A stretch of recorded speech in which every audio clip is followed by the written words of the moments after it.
果然功夫再好，也怕手枪。这只山羊鬼即将被封印，殊不知66年以后，他又会被5个无知的年轻人释放出来。一群富二代在超市购物时，偶遇老大和老九，误以为老九在调戏女孩，富二代们围上来欺负他。这时，老大扛着大铁锤出现，来到老九旁边，富二代们顿时泄气，赶忙逃离。开车回家的路上，富二代们还嘲笑老九他们长相丑陋，结果不小心撞上了路上的黑山羊。他们不但不赶紧开车离开，反而还与山羊尸体合影，但他们不知道这只羊是山羊鬼的化身。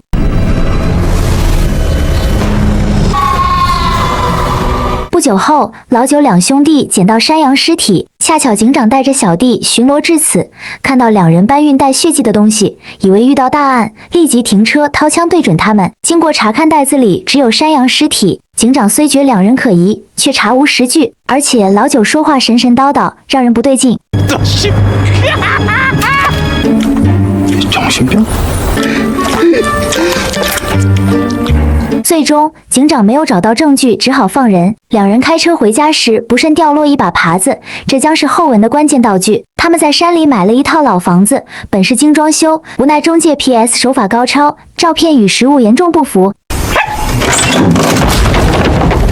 문도 시원하게 열렸는데 이제 들어가 볼까요? 这里曾是村里的教堂，现已荒废，但老九却特别喜欢这里，迫不及待想要签约。隔天，他们准备修补房子，结果房子破旧不堪。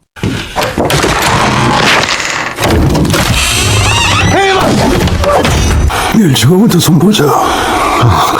老大还无意间发现地下室，于是两人下去探寻，发现墙角有铁链捆着的凳子，地上还有奇怪符号，虽不知符号作用，但看着挺漂亮。老大抬头看到一把手枪，一看就价值不菲，子弹还是纯银的，应该足以买一套房子。接着他们埋掉了山羊的尸体，然后打算去钓鱼。离开以后，殊不知地面在渐渐变黑。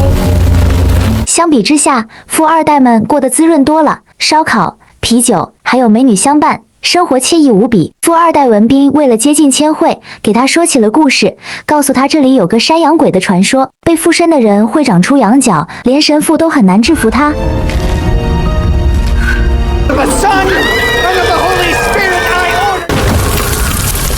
但文斌的爷爷不慎踏入符文，让他苏醒，并害死了一个村民。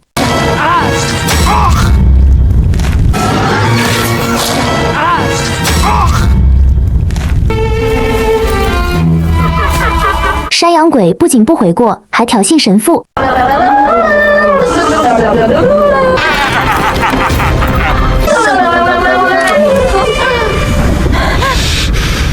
Excuse me, sir. Shut up! 就这样，山羊鬼被封印，而文斌的爷爷担心山羊鬼复仇，花大价钱买了护身符。 但样子真的很丑，千惠误以为文斌喜欢他，结果发现文斌只是想在出国前玩玩，毕竟送上门的美女不玩白不玩。伤心的千惠来到湖边，却碰到老九兄弟在钓鱼，不料千惠脚下一滑，掉进了湖里。兄弟俩见状都很着急，老大率先跳入水中救起千惠，发现他没了呼吸，老大立刻做胸部按压，并让老九做人工呼吸。就在他要亲上去时，千惠醒了。 这一举动吓得千惠赶忙逃跑，结果不慎摔晕过去。兄弟俩准备把千惠抬回家，却被千惠的伙伴看到，误以为他们伤害了千惠。此时，房子下的山羊鬼封印开始松动，山羊尸体再次复活。文斌得知千惠被绑架，却异常紧张，因为千惠身上带着他的手机，里面存有富二代吸毒犯罪的证据。一旦这些证据被公布，他们的父母会受牵连。于是，他们冒雨决定夺回手机，并派一人去找警察。不料，男孩开车途中又撞到复活的山羊，他以为山羊已死，回头却发现黑山羊正盯着他。 他把杯子塞进山羊嘴里，结果山羊吐出口中的杯子砸在他脸上，他立马将山羊反锁车内，然后赶紧逃命。隔天，千惠昏睡一晚后醒来，发现自己被紧紧包裹。他偷看窗外，见老大正对汽车发火，吓得想赶紧离开。来到客厅，见老九摆弄瓦斯罐，吓得不敢动。他看到墙角的撬棍，想用来防身，却被老九发现。千惠准备逃跑，却与老大相撞。千惠鼓起勇气举起撬棍，结果撬棍勾在门框上。他立马抱着柱子求饶，搞得两兄弟不知所措。原来他们并非恶人，老九摆弄瓦斯罐只是为他烤鱼。误会解除后，千惠真诚地向他们道歉，于是三人一起吃饭。此时屋外，文斌等人也来到小木屋，眼镜哥被派去探查情况，却听到屋内传来千惠的叫喊。他透过窗户看到老九似乎要勒死千惠，实则是两人在抢着刷碗。老九还放起音乐跳舞，跳得颇有风韵。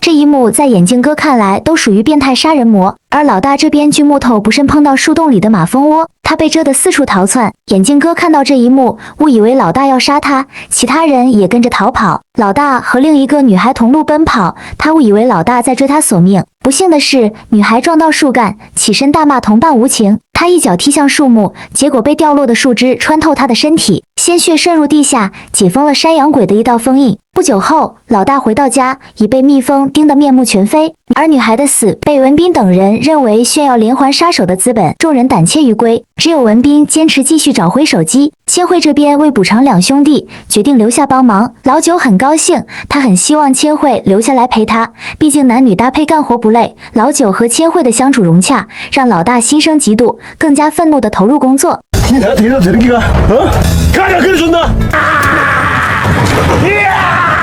但是在文斌等人眼中，老大却是变态杀人魔。看见老九在做柜子，却以为他要把千惠活埋。 생매장 과정을 전부 사진으로 기록하고 있어. 实际上，老九在跟千惠拍美美的照片，于是三人计划准备偷袭老大。不料帽子哥扔出的匕首却插在自己脚上，他再次刺杀，不料帽子哥直接冲进了碎木机，直接失去了生命。文斌这边也不顺利，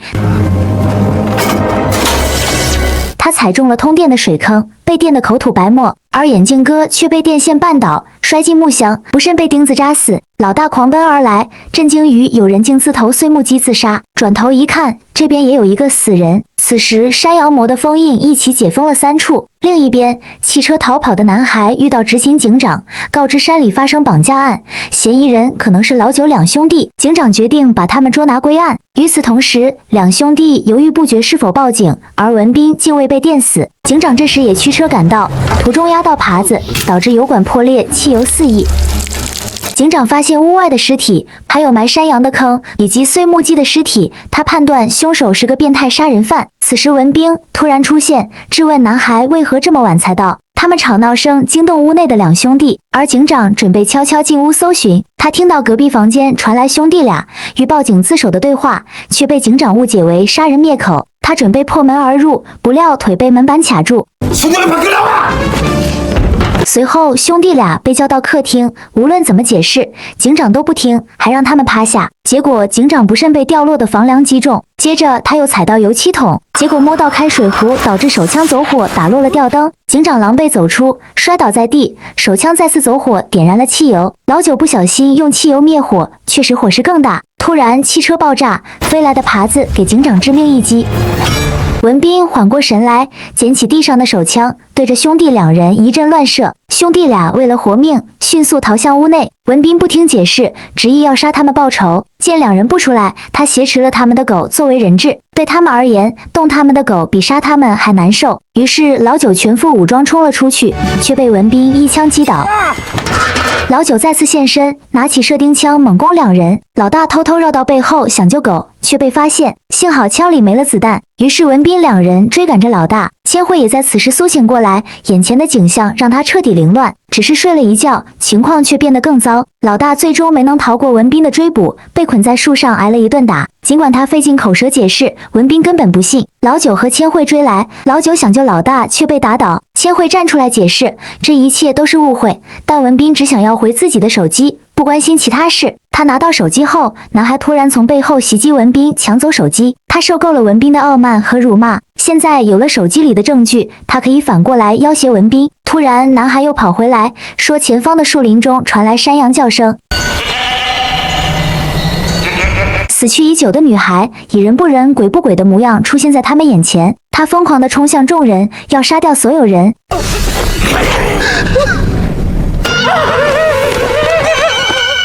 文斌意识到女孩受到了山羊鬼的影响，吓得赶紧逃跑。他跑回小木屋，准备找车钥匙逃跑，结果找到神父当年特制的手枪。千惠等人也赶了回来，文斌要他们交出汽车钥匙，准备独自逃命。他拿到钥匙，准备打开大门。 먼저요?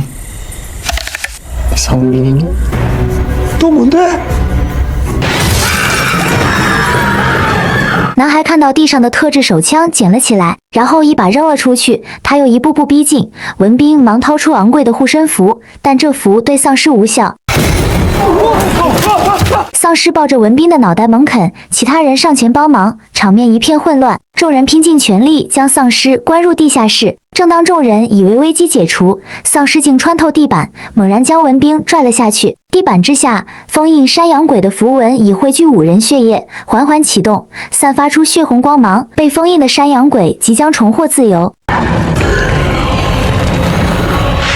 此时，文斌的爷爷匆匆赶到，他误将2兄弟当作山羊鬼，殊不知真正的恶鬼已悄然逼近。老者举起十字架，试图降服山羊鬼，却毫无效果。山羊鬼一跃而下，向众人发起攻击。老者继续用十字架对抗，山羊鬼却似乎在戏耍他，最终一把将他扇飞。山羊鬼步步逼近，老九示意老大注意到地板上的汽油。老大恍然大悟，一场爆炸随即席卷小木屋。然而，爆炸对山羊鬼并无大碍。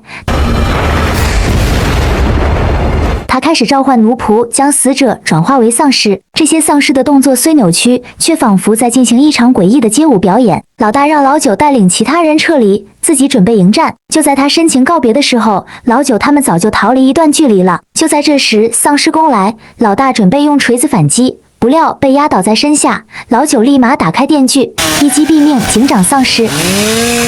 此时，老者恢复了清醒，他提醒千惠，特制的银质手枪子弹能终结山羊鬼，但这颗子弹所在的手枪刚被丧尸丢弃。老九这边迅速行动，眼镜哥也被击毙。解决掉2个小喽啰后，兄弟俩决定联手对抗山羊鬼。尽管山羊鬼躲过了飞来的锯子，却在落地前被老大一锤击飞。